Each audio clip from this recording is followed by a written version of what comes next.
na feeling ko kasi parang kinakatangan ko ni Sharon Cuneta. Ay, ano ka ba? Ayan. Ayan ang sinasabi ko mga kaibigan. Hindi siya aware. Sikat siya. Aray ko. Ayan.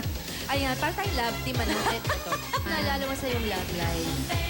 Noong 80s, sinong crushes mo muna? Crush ko. Gosh! Sino?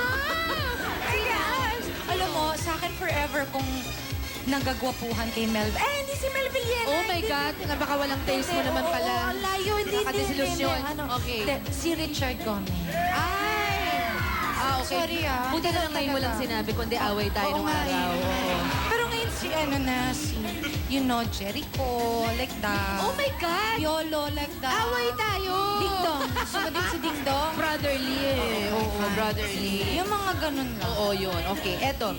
Regine, kumusta naman ang love life mo ngayon? Yung yung 80s. Ayun na talaga, malalaki na pa.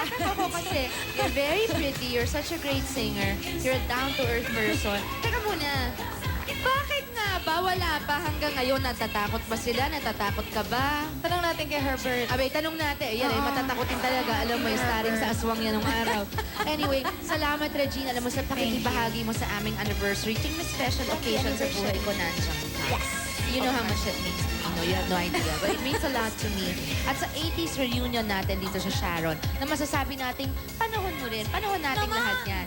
Pero sigurado ako, kahit anumang panahon, your talent, Regine, will always shine. And your goodness will always touch our hearts. So you deserve all the success that you have because you're such a great person. Thank you. So don't forget. Oh my God. Don't forget Sharon to always Cuneta's be a telling great me all these person. things. Ay, ito naman eh. I'm nervous. Oh, there's many people that are sikat but they're not deserving. Eh? Yes, I'm sorry. So, you know, your ugali will always see you through. Keep that in mind. Thank you, Reg. I'm Thank not worthy. you. Timang. Ay, hindi niya talaga alam na mga kaibigan na sikat siya.